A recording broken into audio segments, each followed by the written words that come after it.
인간관계가 좋아지는 방법은 잘해주는 것이라고 생각했습니다. 하지만 아니었습니다. 아무에게나 잘해주지 않겠다는 생각도 위험합니다. 그냥 아무에게도 잘해줄 생각을 하지 않는 것이 좋습니다. 여기에 오히려 인간관계 잘하고 인간관계가 편해지는 해법이 담겨 있었습니다. 내가 잘해주면 상대도 잘해줄 거라고 생각하시나요? 처음에는 그렇게 생각했습니다. 하지만 그렇지 않은 사람들을 여러 차례 경험하고 깨닫게 됩니다. 인간관계 문제, 인간관계 스트레스를 일으키는 원인은 오히려 잘해주려고 한 것이 문제로 드러나는 경우가 적지 않다는 것을요. 인간의 본성을 보고 싶으면 그 방법은 아주 간단합니다. 좋은 사람과 쓰레기를 구분하려면 그 사람에게 그냥 한없이 잘해주고 호구마냥 다 퍼주라고 합니다. 그렇게 했을 때 분명 나를 아래로 깔보거나 무시하는 사람이 있을 것입니다. 혹은 자기가 받은 건 하나도 생각 안 하고 오로지 자기의 힘으로 잘했다고 착각하는 사람이 있습니다. 반면에 좋은 사람은 후에 한 번쯤 당신에 대한 보답에 대해 고민해 볼 것이고 나쁜 사람은 슬슬 가면을 벗을 준비를 할 것입니다. 여기서 사람의 그릇 차이가 나뉩니다. 외모, 키, 학벌 이런 것은 중요하지 않습니다. 인간은 이기적인 동물입니다. 또 적응의 동물이기도 하지요. 상대방은 잘해주는 것에 대해 적응이 돼서 그렇게 잘해주는지도 잘 모르게 됩니다. 다른 사람에게 지나치게 관대하거나 친절해서는 큰 코 다칩니다. 오늘은 쇼펜하우어의 타인에게 너무 잘해주거나 친절하게 대해서는 안 되는 이유와 인간관계의 처세 두 가지를 법륜스님의 지혜를 통해 알아보겠습니다. 영상을 끝까지 시청하셔서 인간관계에 있어 상처받지 않으시길 바랍니다. 그럼 바로 시작합니다. 타인에게 너무 잘해주거나 친절하게 대하지 마라. 나의 호의가 바른 사람에게 전해진다면 기쁨으로 돌아올 수도 있지만 대부분의 사람들은 나를 이용해 먹기 좋고 무시해도 되는 사람으로 볼 수 있다. 개인적인 비밀을 사람들 앞에 드러내지 마라. 개인적인 비밀을 남들에게 얘기할 필요가 없다. 좋은 비밀은 질투를 불러일으키고 나쁜 비밀은 상황이 나빠지면 결국 나에게 약점으로 돌아오는 법이다. 따라서 개인적인 비밀은 마음속 깊이 숨겨 두어야만 한다. 아무리 친한 친구에게도 객관적인 자기 모습만 보여주는 것이 좋다. 주관적으로 바라보면 친구도 결국 남이기 때문이다. 적에게 알려서 안 될 일은 친구에게도 알리지 말라는 아라비아 격언이 있다. 비밀을 지키면 비밀의 주인이 되지만 비밀을 고백하면 비밀의 노예가 된다. 그리고 평화의 열매는 결국 침묵의 나무에서 열리는 법이다. 말이 많으면 말 실수가 느는 법이다. 과묵함은 처세의 근본이란 사실을 우리는 결코 잊지 말아야 한다. 나의 걱정을 남에게 말하지 말라. 당신이 직면한 문제를 절대로 남에게 말하지 마라. 일할은 신경조차 쓰지 않을 것이고 구할의 사람들은 당신이 문제에 처했다는 사실에 몹시 기뻐할 것이다. 언제 닥칠지 모르는 사건 때문에 마음의 평화를 잃는 일은 없어야 한다. 이를테면 우리는 불행한 일이 절대로 일어나지 않을 것이라거나 적어도 지금 당장은 일어나지 않을 것이라고 생각할 필요가 있다. 걱정에 대한 상상력을 자제하라. 걱정은 한번 시작하면 좀처럼 걷잡을 수 없게 된다. 거센 폭풍의 기운에 휩쓸린 것처럼 제멋대로 자라는 것이 걱정의 특징이다. 걱정에 대한 상상력은 모래성과도 같다. 우리는 걱정으로 모래성을 쌓지 않도록 반드시 경계해야 한다. 걱정의 모래성은 많은 열정만을 낭비할 뿐이다. 걱정으로 세운 건물은 단 한 번의 한숨으로 무너져 내릴 만큼 허망하다. 그러나 무엇보다도 주의해야 하는 것은 불행을 상상하면서 걱정하는 일이다. 바로 눈앞에 불행이 닥치기 전에는 미리 걱정하지 않는 것. 그것이 지혜로운 자의 행동이다. 인간은 누구나 홀로 있지 않을 수 없다. 결국 인간의 행복은 얼마나 홀로 잘 견딜 수 있는가에 달려있다. 남들이 뭐라고 생각할까 늘 이런 생각에 사로잡혀 사는 사람은 노예일 뿐이다. 노예는 늘 주인의 눈치를 살피고 주인의 명령을 받아야만 한다.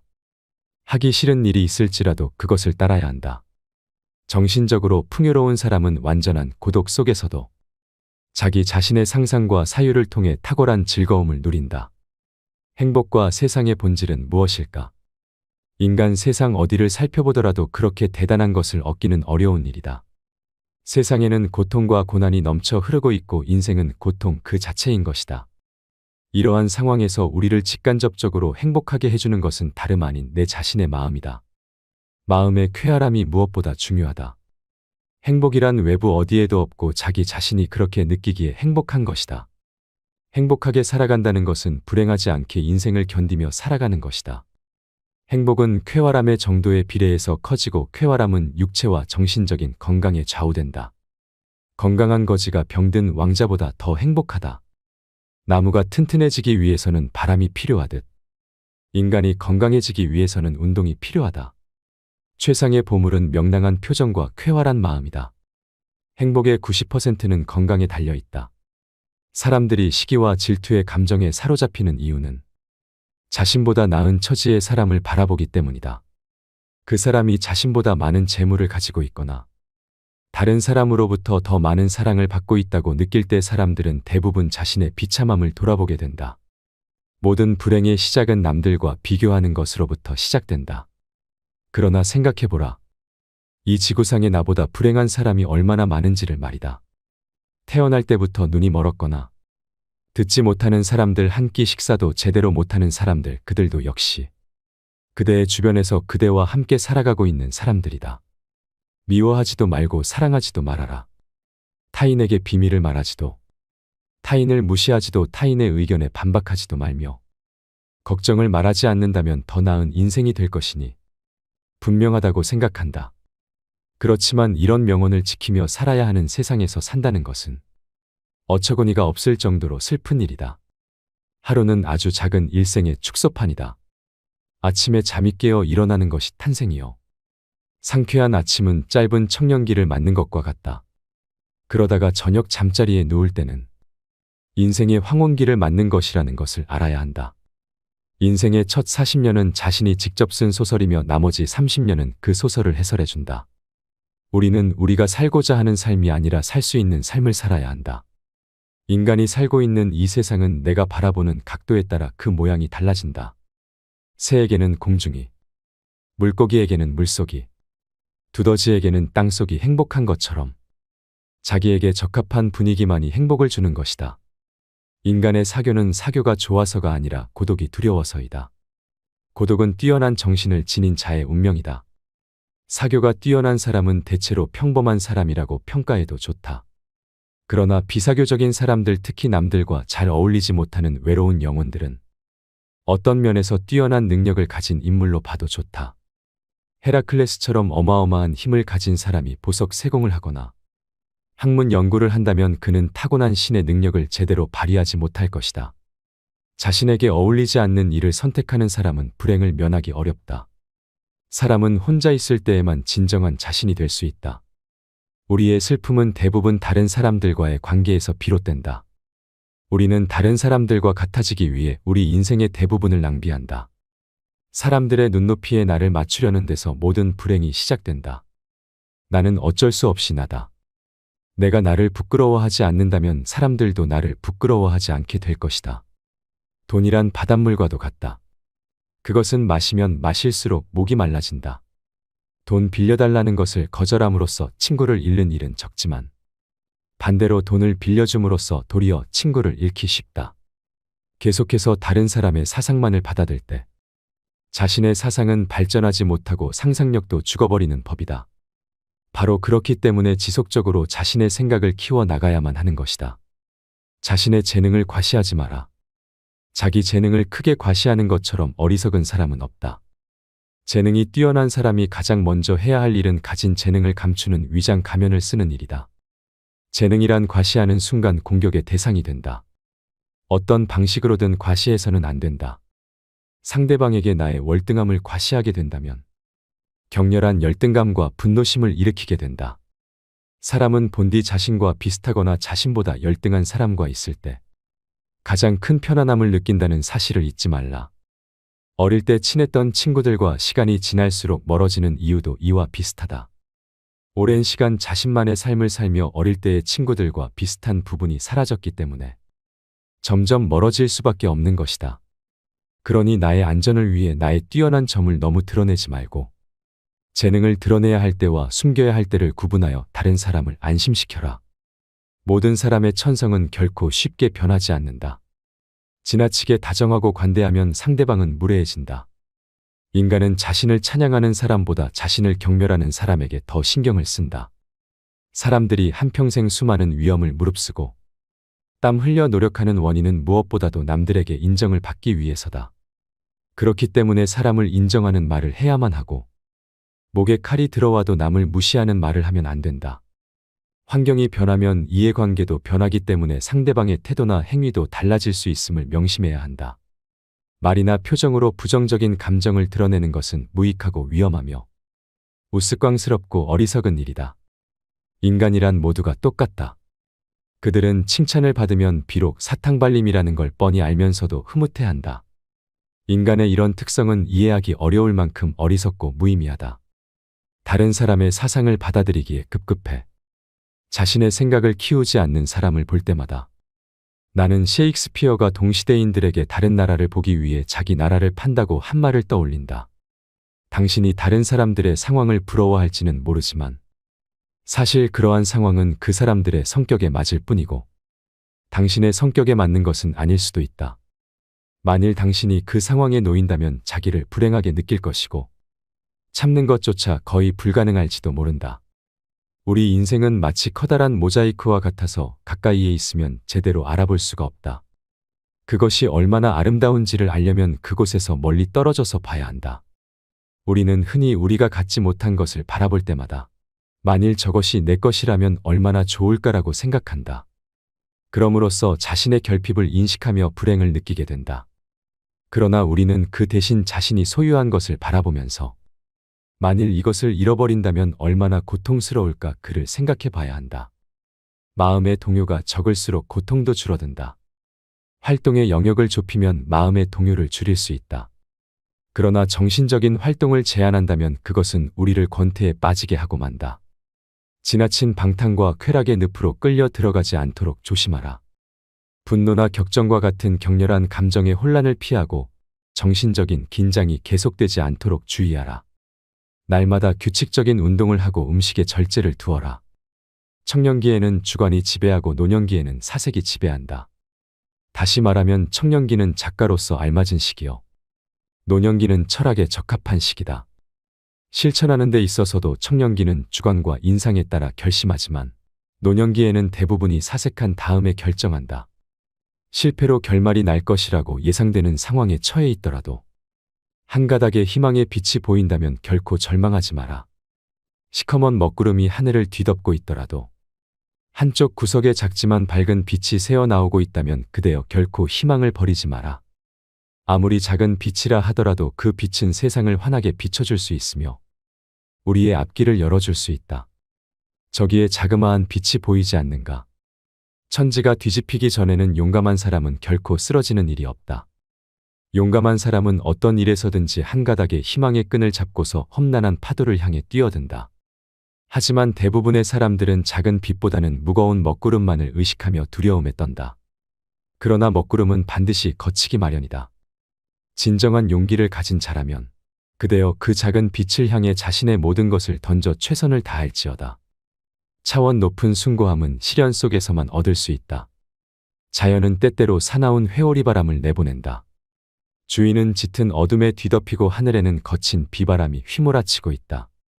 우리의 시야를 방해하고 있는 바위는 거대하며 대지에는 나무 한 그루 풀 한 포기도 보이지 않는다. 강은 요란스러운 소리를 내면서 거품을 일으키며 흐른다. 골짜기를 스며드는 바람은 귀신의 비명소리를 방불케 한다. 그렇게 우리는 손과 발이 묶인 채 자연과 싸워야만 한다. 이러한 조건 속에서도 고통이나 고뇌의 마음을 빼앗기지 않고 사물을 객관적으로 바라볼 수 있다면 인식의 순수한 주체인 나는 모든 것을 분명하게 통찰할 수 있다. 객관적인 인식과 냉정한 통찰은 우리에게 있어서 반드시 필요한 능력이다. 이러한 인식과 냉철한 사고가 없다면 우리는 수많은 세파에서 살아남을 수가 없다. 무모함과 거침에서 벗어날 수 있는 길은 논리적이며 이성적인 사고뿐이다. 자신이 어떤 슬픔을 겪고 있는지에 대해 말하지 마라. 슬픔은 공유해서 좋을 것이 없다. 기쁨은 좋은 사람들과 나눌 수가 있지만 슬픔은 아무리 좋은 사람이더라도 부정적인 감정으로 물들게 한다. 나의 슬픔을 위로해 주지 않는다고 그 사람을 비난하지 마라. 타인 혹은 세상에 절대로 많은 것을 기대해서는 안 된다. 아무리 친해도 결국 타인인 다른 사람에게서 무엇을 더 얻으려 하는가? 결국 인간은 누구나 혼자다. 중요한 것은 혼자 있을 때 그가 어떤 사람인가 하는 것이다. 모든 것에 있어서 결국 인간은 자기 자신에게서 구해야 한다. 약간의 근심, 고통, 고난은 항시 누구에게나 필요한 것이다. 결국 인간의 행복과 불행은 무엇으로 자신의 마음을 가득 채우느냐에 달려 있다. 슬퍼하고 좌절하며 인생을 낭비하지 마라. 우리의 슬픔은 대부분 다른 사람들과의 관계에서 비롯되므로 혼자가 되는 것에 익숙해져야 한다. 상대의 생각이나 의견에 반박하지 마라. 다른 사람이 나를 바라보는 시선과 내가 스스로를 바라보는 시각은 틀릴 수 있다. 이러한 불균형 때문에 우리는 자주 고통에 직면하게 된다. 다른 사람과의 관계 속에서 서로를 이해하지 못하거나 오해가 생길 때 우리는 서로를 미워하거나 증오하면서 정신적인 상처를 주고받게 된다. 정반박을 해야 할 때는 반박을 하기에 앞서 그가 그렇게 생각하는 이유가 자신의 이익 때문인지 혹은 어리석음 때문인지를 먼저 간파해야 한다. 우리가 대화를 나누다 보면 나와 반대되는 얘기를 듣거나 가치관이 다른 얘기를 들을 수밖에 없다. 이럴 때 즉시 반박하는 것은 좋지 않다. 왜냐하면 상대가 다른 사람의 말을 듣지 않는 고집불통인 성격일 수도 있지만 그가 당신의 의중을 떠보기 위해서 일부러 반대되는 의견을 내놓는 것일 수 있다. 전자의 경우에는 웃고 넘겨버리면 그만이지만 후자의 경우에는 그 속에 감추고 있는 위험에 대비해야 한다. 건전한 논쟁은 좋은 일이다. 하지만 건전한 이유가 아닌 그저 당신의 속마음을 알아내려는 교활한 속셈을 가진 사람을 대할 때에는 경계심을 풀지 마라. 경계심이란 마음의 핏장을 단단히 걸어두는 것이 지혜롭다. 상대의 인격을 무시하는 말을 하지 마라. 비록 천하고 가련하며 비웃음을 받아 마땅한 사람이라 할지라도 그의 인격을 무시해서는 안 된다. 아무리 나쁜 인격자를 만난다 하더라도 그래 세상에는 저런 존재도 필요하지라고 생각해야만 한다. 오히려 모든 사람들의 인격 속에 존재하는 영원성이나 불멸성을 찾는 것이 필요하다. 쇼펜하우어는 나 자신을 위해서 타인에게 친절하거나 관대하게 대하지 말라고 합니다. 그런데 문제는 상대가 이중적인 사람인지 아닌지 알기 어렵다는 것입니다. 법륜 스님의 지혜로 어떤 상황에서도 적용할 수 있는 방법 2가지에 대해 덧붙여 말씀드릴까 합니다. 첫 번째는 사람에게 처음부터 기대하지 마세요. 세상에 좋은 사람만 있는 건 아닙니다. 비뚤어지게 생각해야 인간관계에서 고통을 느끼지 않습니다. 기대를 배신할 일이 없기 때문입니다. 이렇게 생각하며 살다 보면 성격이 몹시 나쁜 사람을 만나더라도 가볍게 받아들일 수 있게 됩니다. 기분 나쁜 사람을 만나면 어떻게 하지? 오늘 부장님이 신경질 내지 않을까? 기분 나쁜 사람을 만나고 싶지 않은 기대. 부장님이 신경질 부리지 않았으면 하는 기대가 불안을 부르고 있습니다. 이 불안이 사람을 위축시킵니다. 기분 나쁜 사람을 만나지 않으면, 부장님이 신경질 내지 않으면 그날 하루는 다행히 넘어갔다고 생각합니다. 하루가 끝날 때쯤에야 안도의 한숨을 쉬지만 내일이 두렵습니다. 이러면 점점 사람 만나는 것이 두렵게 되고 사회생활이 고통스럽게 됩니다. 차라리 아침에 집을 나서기 전에 아마 오늘도 기분 나쁜 사람을 만나겠지 라고 생각하면 실제로 기분 나쁜 사람을 만나더라도 그리 놀라지 않고 스트레스도 느끼지 않게 된다고 전합니다. 만남 자체에 대한 기대를 하지 않기 때문에 만남에 대한 두려움이 줄고 어떻게 대처해야 할지에 대한 길을 찾게 됩니다. 기분 나쁜 일이라도 미리 예상한다면 어떻게든 참을 수 있다고 말합니다. 마음의 준비를 해놓으면 그렇게까지 스트레스도 느끼지 않아 기대했던 상황이 그대로 일어났을 뿐이라며 비교적 가볍게 받아들일 수 있게 됩니다. 처음부터 기대하지 말라는 것은 사람을 믿지 말라거나 부정적으로 보라는 것이 아닙니다. 동전의 앞면과 뒷면이 같이 있듯이 이 사람이 나를 실망시킬 수도 있다. 상황이 달라지면 태도가 달라질 수 있는 법이다. 라는 반대 상황에 대한 예상도 해놓는 것이 인간관계나 인생에 잘 대처하면서 편하게 사는 지혜라고 많은 고전이나 연구자들이 입을 모읍니다. 실제로 이런 생각으로 사는 사람들은 기대했던 사람이나 일이 틀어졌어도 평상시처럼 행동합니다. 마치 아무 일 없었던 것처럼, 충격도 느끼지 않는 사람처럼 바로 대처하고 덤덤히 살아가는 이유가 여기에 있습니다. 두 번째는 관계에 냉정함이 필요합니다. 사람은 누군가와 일단 관계가 형성되면 좀처럼 끊기 어렵습니다. 학자들은 그 이유 중 하나로 매몰 비용 때문이라고 설명합니다. 금전이나 노력을 들여 손에 넣은 것을 아까워하는 심리인데, 이런 심리가 인간관계에도 적용되어 자신에게 해가 되기만 하는 관계지만 일단 맺었으니 자르기는 아깝다고 느낀다는 것입니다. 매몰 비용 효과 때문에 냉정하게 판단하지 못하게 된다고 지적합니다. 그러나 어떤 사람과의 관계가 지금까지도 그랬고 앞으로도 쭉 고통스러울 것 같다면 그 관계는 영원히 지속할 수 없습니다. 냉정하게 판단해서 빨리 인연을 끊는 편이 좋을 수 있으므로 판단이 흐려지지 않게 주의하라고 당부합니다. 잘해주며 지내왔던 것이 사실은 매몰 비용 때문이라면 정말 냉정해져야 할 필요가 있습니다. 어떤 인간관계는 유통기한이 있습니다. 이젠 끊어야 할 인간관계도 있다는 것입니다. 이런 신호가 계속 나오고 있는데도 계속 잡고만 있다면 스트레스와 고통보다 더한 인생 자체가 위험해질 수 있습니다. 인간관계의 매몰 비용, 유통기한은 언제든지 나타날 수 있습니다. 이로 인해 힘들어지지 않으려면 냉정함을 언제고 발휘할 수 있는 사람이 돼야 합니다. 불친절하거나 차가운 사람이 되라는 것이 아닙니다. 잘못된 상황에서도 이성적인 판단을 할 수 있는 힘을 갖추라는 것입니다. 그 방법은 사람과 인간관계에 대한 집착, 기대를 놓아버리는 것입니다.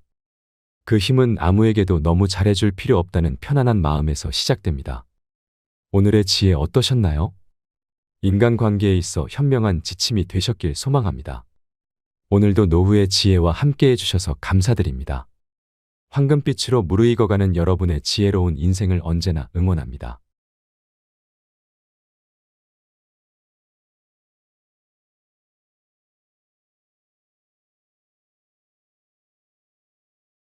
부모 자식 사이는 천륜이라는 말이 있습니다. 그럼에도 하늘이 내려준 인연을 저버린 채 늙은 부모를 방치했다는 소식이 심심찮게 들려옵니다. 대부분의 부모는 내 자식을 누구보다 번듯하게 키우고 싶어 평생을 희생해가며 키웁니다.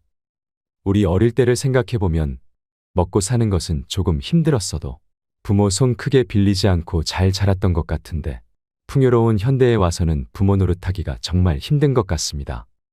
자식 가진 부모라면 자식 때문에 고민 한 가지쯤은 다들 있으실 겁니다. 남편이 속 썩이는 건 애초에 남이라 별 생각 없이 넘기겠지만 자식에게 받은 상처와 배신감은 어디다 말도 못하고 주변 사람에게 마음을 터놓고 얘기하면 제 얼굴에 침 뱉기니 이 응어리진 마음은 어찌 풀어야 할까요? 다들 약속이나 한 듯이 말을 안 해서 그렇지 자식에게 서운함을 느끼는 부모가 어디 한둘일까요? 제 주변 지인들만 만나도 남편 욕은 2시간이 넘도록 하면서 자식 자랑은 해도 해도 시간이 모자랍니다. 자식은 부모의 또 다른 자신이기 때문에 자식의 영광은 자신의 영광이고 자식의 흉은 곧 자신의 흉이 되니 드러내지 않을 뿐입니다. 남편에게 서운해도 보물 같은 자식들만 보고 여태 살아왔는데 뭐든지 좋은 것만 해주려고 고된 일 가리지 않고 헌신하며 살았더니 자식들이 엄마의 고생도 몰라주고 자기들 잘 살 궁리만 합니다. 자식에게 버림받은 부모들이 공통적으로 하는 말이 있습니다. 내 자식은 그럴 줄 몰랐다입니다. 자녀를 키우면서 내 노후 준비는커녕 나를 위한 인생을 살아보지 못하고 비참한 노후를 맞게 된 노인들은 우리 주변을 조금만 둘러봐도 흔합니다. 오늘은 자식들에 대해 고민이 있으신 분들이 들으시면 좋을 내용이 담겨 있습니다. 자식에게 모두 퍼줬다가 영혼까지 탈탈 털린 어느 할머니의 이야기를 읽어드리겠습니다. 이 글은 현대의 우리들의 자화상인지도 모르겠습니다. 최근 6명의 자식에게 버림받아 찜질방을 전전하던 88세의 할머니 사연이 재조명받고 있습니다. 실제로 자식들에게 버려진 88세 새우등 할머니의 처절한 몸부림이라는 제목의 청원까지 올라왔던 글입니다. 그런 불효자 또 없습니다. 90세가 다 되신 할머니가 3년이 넘도록 유리걸식하며 노인학대 보호기관으로 사설 쉼터로 돌아다니고 있습니다. 먼저 세상을 떠나신 할아버지께 나도 데려가 달라며 한숨과 눈물로 연명하고 계십니다. 할머니께선 8.15 해방전 당시 나이 14세에 이북에서 내려오셔서 사시다가 할아버지와 혼인하여 슬하에 6남매를 두셨습니다. 그 자식들 먹이고 입히고 가르치기 위해 부모님 자신들은 모진 삶의 무게와 가난에 허기진 배를 물로 채우며 견뎌내야만 하셨습니다. 첫째 딸을 낳은 후 할아버지는 6.25 전쟁에 참전하여 6년 만에 제대를 하셨고 할머니께서는 남편이 전쟁터에 가신 후 6년 동안 굶는 것을 밥 먹듯 하며 가난한 살림에도 시부모님을 남편 목까지 정성껏 섬기며 효도를 다하셨다고 하십니다. 할아버지는 제대 후에 자식들에게 가난을 대물림해선 안 된다고 하시며 강원도 깊은 산속으로 들어가 화전을 일구며 손발이 다 닳고 등이 휘도록 험한 일도 마다하지 않으셨습니다. 할머니께서는 40여 년 전에 자식 대학 등록금을 마련하려고 누에를 치시다가 뽕나무 꼭대기에서 떨어져 허리를 심하게 다치셨어도 병원 한 번 못 가고 방치해 두었던 허리는 그 후로 더 심해져서 새우등처럼 휘어버리고 말았습니다. 평생을 자식들 뒷바라지하고 남겨두었던 부동산 현금, 금부치까지 전 재산을 모조리 자식들에게 주고 남은 거라고는 노부부가 오손도손 의지하며 살아가던 집과 텃밭뿐이었습니다. 그런데 그것마저 둘째 딸과 둘째 아들이 부모님께 찾아와서 시청 앞에 땅을 사서 집을 짓는데 자금이 부족하니 부모님의 마지막 노후 자금인 집과 텃밭을 팔아서 보태주면 부모님 노후를 편히 모시고 효도하겠다며 온갖 가머니설로 노부모를 구워 삶았습니다. 자식의 말을 철석같이 믿은 노부부는 둘째 아들에게 돈을 건넸습니다. 하지만 돌아온 건 효도는커녕 차가운 홀대뿐이었습니다. 부모님의 노후 자금이었던 집과 텃밭을 매매한 대금을 둘째 딸이 은행에서 바로 가지고 간 후에 4에서 5년이 지나도록 그 효도 약속은 이행되지 않았고 그 후 둘째 아들은 연락을 끊은 채 종적을 감췄습니다. 6.25 참전용사이며 정신력이 무척이나 강하고 꼿꼿하셨던 할아버지는 애꿎은 할머니에게만 역정을 내셨고 할머니께 둘째 딸과 둘째 아들이 앗아간 노후 자금을 찾아오라며 추궁하시다가 그 후 극심한 스트레스를 받으셔서 5년 전에 뇌출혈로 돌아가셨습니다. 할아버지가 돌아가시기 며칠 전에 할머니께 이렇게 말씀하셨답니다. 나는 아무래도 얼마 살지 못할 것 같으니까 할멈 자네는 저놈들이 가져간 돈들을 다 돌려받아서 병원에 가서 아픈 곳도 치료하고 먹고 싶은 것 실컷 먹고 그 돈을 다 쓰면 그때 나한테 와. 그리고 나 같은 사람 만나서 평생 호강 한번 못 시켜주고 고생만 시켜서 미안하네 라고 말입니다. 그렇게 홀로 남겨진 할머니는 최근 3년 동안 누구의 보호도 받지 못하고 꼬부라진 몸을 지팡이 하나에 의지한 채 노인학대 보호기관으로 사설 쉼터로 지인의 집으로 찜질방으로 돌아다니시며 하루하루를 전전긍긍하셨습니다. 현재 자식들로부터 방임과 유기, 제약대로 노인학대보호기관에 다시 재입소하셨습니다.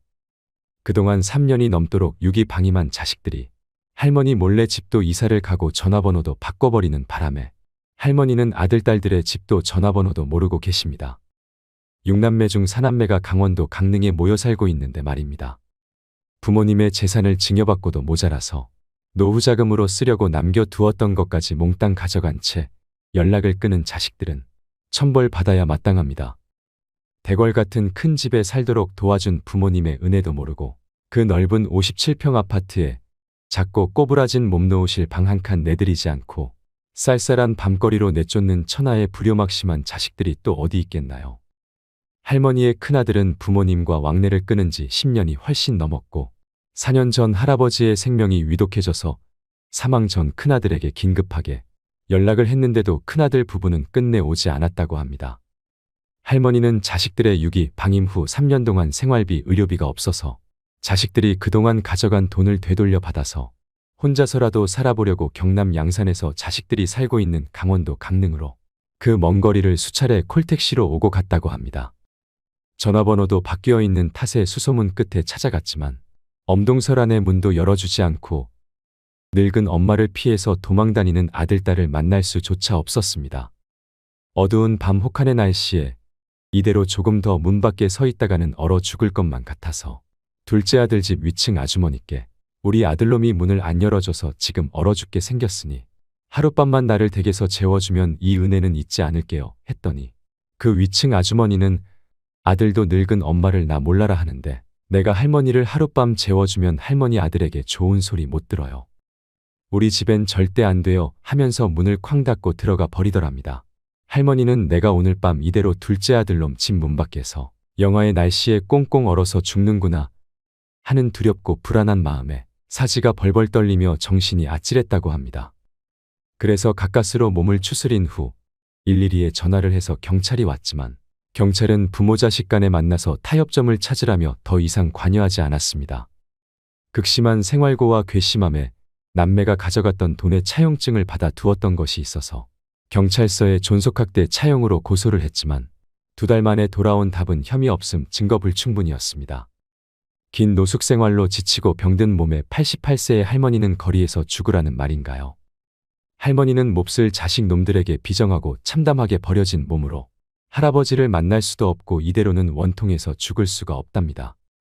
그 이후 할머니께서는 3년을 보지 못했던 막내 아들 집에 힘들게 물어물어 찾아갔지만 강원도 강릉에 모여 사는 사남매가 부창부수로 문 밖에서 초인종도 눌러보고 수십 번 전화해도 받지 않았습니다. 한 번은 전화가 왔는데 다짜고짜 입에 담지 못할 욕설에 이어 여긴 또 어떻게 알고 찾아와서 난리야. 이번엔 또 어떤 놈이 우리 집을 알려줬어 하며 전화를 끊어버렸습니다. 이것이 늙은 엄마를 대하는 막내 아들 놈의 행태인가요? 할머니께서는 막내 아들 집 문 밖에서 추위에 떨었지만 끝내 막내 아들은 노모에게 문을 열어주지 않았습니다. 할머니께서는 3년째 연락이 두절되었던 막내 아들 집 주변 시립복지관에서 하룻밤, 다시 찜질방에서 하룻밤 그렇게 이틀 밤을 한숨과 눈물로 지새우고 배회하다가 끝내 피해버린 막내 아들을 만나보지도 못하고 노인학대 보호기관에 재입소하셨습니다. 지금까지 이런 불효자들은 없었습니다. 자식들을 위해 온갖 희생과 헌신을 다하시고 빈 껍데기만 남은 늙은 엄마를 부모님 손가락에 끼고 있던 낡은 금가락지까지 모조리 모아서 앗아가고 파렴치한 불효를 저지른 저 자식들에게는 배은망덕이란 단어조차 사치입니다. 어떠한 말로도 저 불효자들에겐 정당화될 수 없을 것입니다. 할머니는 금이야 오기야 길러내고 아낌없이 다 털어주었던 자식들과 또다시 끝이 보이지 않는 처절한 사투를 해야만 하는 건가요? 할머니께서는 자식을 잘못 키운 내가 죄인이란 심정으로 남들에게 말도 못하고 이제 더 이상 찾아가서 구걸할 것도 없다고 하십니다. 할머니께서는 자식들을 그리워하며 새우등처럼 굽은 허리에 앙상한 몰골이 되셨지만 끊어지지 않는 목숨의 마지막 혼신의 힘을 다해 이렇게 호소합니다. 세상에 홀로 남겨진 할머니는 자식을 잃은 슬픔과 깜깜한 미래를 걱정하며 하루하루 버틸 뿐입니다. 이제 와서 저 불효자들에게 할머니를 모셔다가 효도해 달라고 애원하는 것이 절대 아닙니다. 지금 할머니께서는 자식들에게 어떠한 소망도 기대도 없으시답니다. 부디 할머니의 자식들에게 엄벌을 내려주십시오. 그리고 저 불효자들이 온갖 가머니설로 효도 약속을 하며 가져갔던 재산을 되돌려 받을 수 있게 제발 도와주십시오. 할머니께서는 그 돈을 꼭 되돌려 받아서 아픈 몸도 치료하고 남은 여생을 살고 싶어 하십니다. 부디 이세우등 할머니의 남은 여생에 밝은 생명의 등불을 밝혀주시기를 소원합니다. 국민 여러분께 서명에 동참해 주시길 간절히 부탁드리오며 장문의 글을 읽어주셔서 진심으로 감사드립니다. 여러분은 이 사연을 들으시고 무슨 생각이 드시나요? 저는 이 사연을 듣고 처음엔 이게 실화라고는 믿을 수가 없었습니다. 그만큼 충격적으로 다가왔습니다. 자식들을 위해 온갖 희생과 헌신을 다하시고 빈 껍데기만 남은 90세가 다 된 늙은 엄마를 자식들이 서로 연합하여 잘 모시고 보살펴 드리기는커녕 부모님 집안에 돈이 되는 것은 부모님 손가락에 끼고 있던 낡은 금가락지까지 모조리 모아서 앗아가고 달면 삼키고 쓰면 뱉는 파렴치한 불효를 저지른 자식들에게는 욕도 아깝습니다.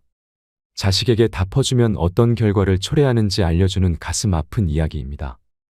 그래도 나는 사랑하는 자식에게 다 해줄 거다 하는 분들도 있을 것입니다. 하지만 정말 그것이 최선일까요?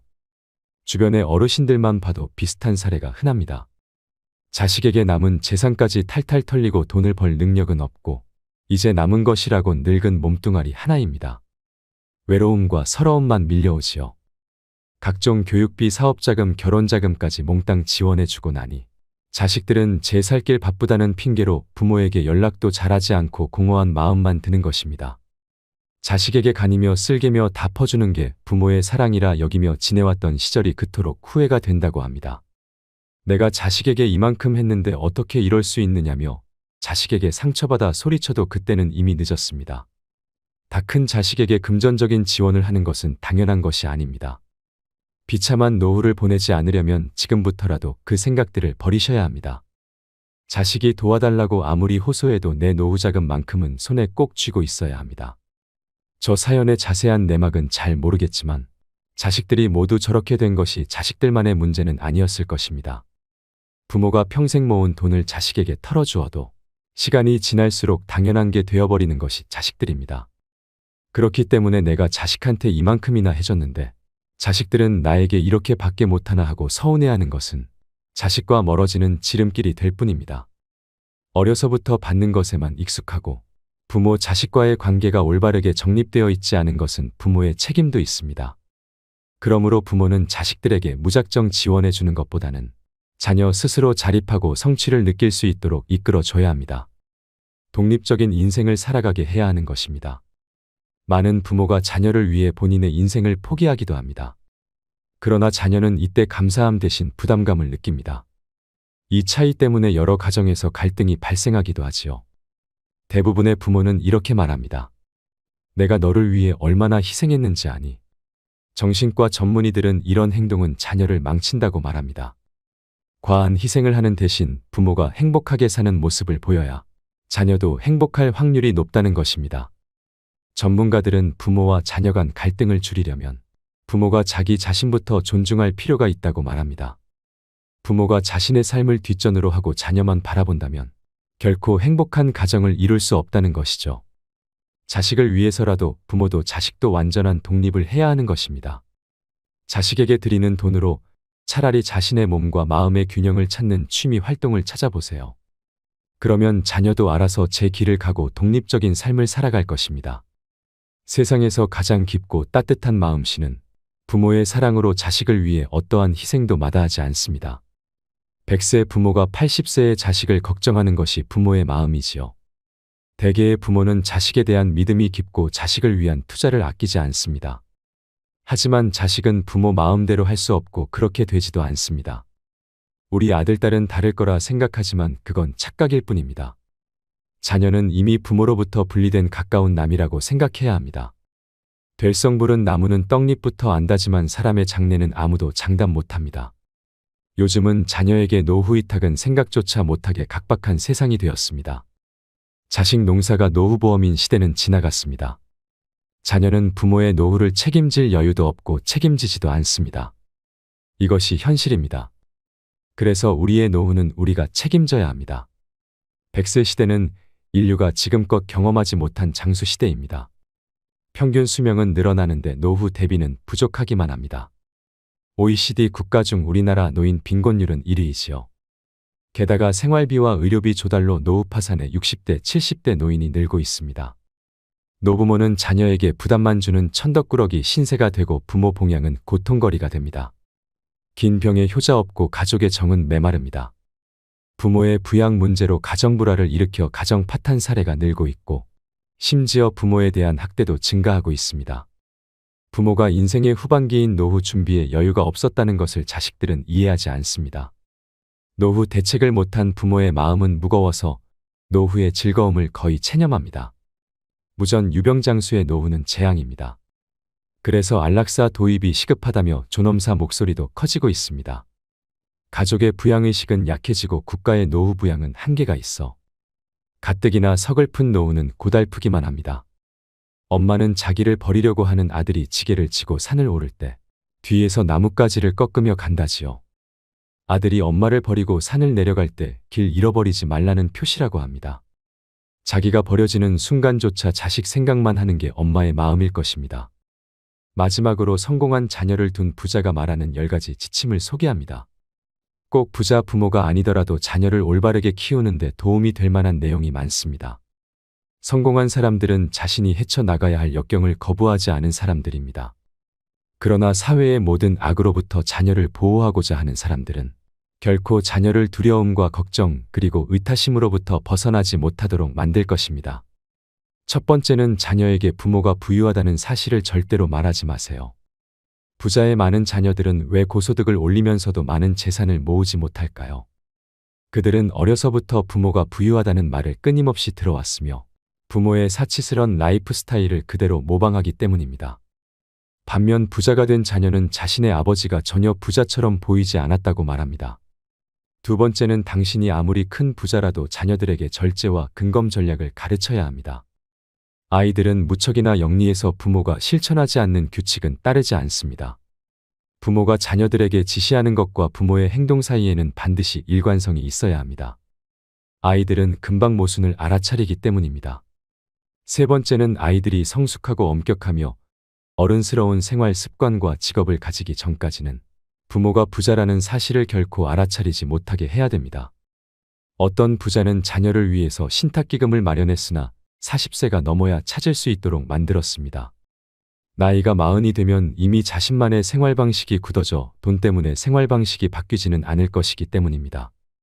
네 번째는 자녀와 손자들에게 유산 상속이나 경제적 지원에 관해 되도록 말하지 않아야 합니다. 큰애야, 너는 집을 받게 될 거야. 둘째야, 너는 여름 별장을 받을 거고. 막내야, 너도 땅을 받게 될 거야 라는 식의 구두 약속을 절대 하지 마세요. 쉽게 잊어버리기 쉽고 또 누구에게 뭘 준다고 했는지 혼동하기 때문입니다. 그러나 자녀들은 결코 잊지 않고 나중에 받지 못하게 되면 부모와 다른 형제에게 그 탓을 돌립니다. 다섯 번째는 협상 전략의 일환으로 자녀에게 현금이나 고가의 선물을 주면 안 됩니다. 현금이나 고가의 선물은 사랑의 표시나 의무의 대가, 혹은 친절에 대한 감사의 표시로 줘야 합니다. 성인 자녀들은 압력을 가할 목적으로 여러 가지 협상 책략을 쓰는 부모에 대해 애정과 존경심을 잃게 됩니다. 여섯 번째는 성인 자녀의 가족 문제에 참견하지 않아야 합니다.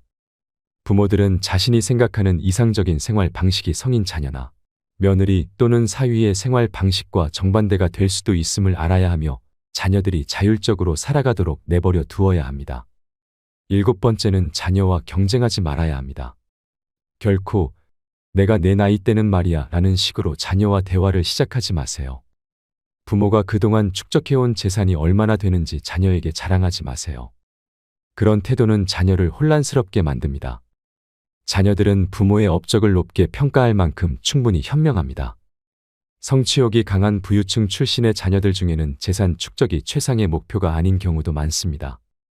그들의 성취 목표 가운데 돈은 두 번째 혹은 세 번째일 수 있습니다. 여덟 번째는 자녀들 각자가 개별 인격체라는 사실을 잊지 말아야 합니다. 자녀들의 행동 동기와 성취 목표는 각기 다릅니다. 부자가 아무리 경제적 지원을 해도 자녀들 사이에 경제적 격차는 존재하기 마련입니다. 생산력이 떨어지는 자녀에게 경제적 보조를 하는 건 차이를 줄이는 게 아니라 오히려 더 벌리는 꼴이 됩니다. 또한 경제적 지원을 받지 못한 고소득 자녀들이 화를 낼 수도 있습니다. 아홉 번째는 부모가 생각하는 성공의 상징을 강조하지 말고 작은 것이라도 자녀의 성과를 강조해야 됩니다. 자녀에게 돈 쓰는 법만 가르치지 말고 성취하는 법도 가르쳐야 됩니다. 소비 수준을 높이기 위한 돈벌이가 궁극적인 목표가 돼서는 안 됩니다. 자녀가 항상 자신의 분야에서 최고가 되도록 노력하고 돈을 쫓지 않게 가르치셔야 됩니다. 한 분야에서 최고가 되면 돈은 자연스레 따라옵니다. 열 번째는 돈보다 귀한 것이 많다는 사실을 자녀들에게 알려줘야 합니다. 건강 장수, 행복 사랑 넘치는 가정, 자립 진실한 친구 가운데 5가지를 가지고 있다면 부자라고 말할 수 있습니다. 돈은 인생이라는 케이크 위에 장식물과 같은 것입니다. 돈 때문에 남을 속이거나 훔칠 필요는 없습니다. 오늘의 영상 어떠셨나요? 인간은 모두 이기적입니다. 그리고 그것은 당연한 자연의 섭리입니다. 부모는 다 자식에게 헌신해야 하고 자식은 다 부모 말에 따르고 섬겨야만 하는 것 자체가 자연적이지 않습니다. 오히려 자연스러운 것은 부모의 자식에 대한 내리사랑이지 자식의 부모에 대한 올림사랑은 아니라고 생각합니다. 부모에게 기대지 말고 자식에게 의지하지 않는 홀로서기가 필요합니다. 가족이라서 도와주고 싶은 자발적인 마음과 가족이기에 도와줘야만 되는 의무적인 부담은 본질적으로 다릅니다. 자식이 늙은 나를 봉양하길 기대하지 말고 나는 죽을 때까지 나를 책임진다는 마음가짐으로 남은 노후를 사셔야 내가 행복해지는 길입니다. 그러기 위해서는 노후 자금만큼은 무슨 일이 있어도 지키셔야 합니다. 여러분들도 모두 그렇게 될 수 있기를 간절히 바랍니다. 오늘도 노후의 지혜와 함께 해주셔서 감사드립니다. 황금빛으로 무르익어가는 여러분의 지혜로운 인생을 언제나 응원합니다.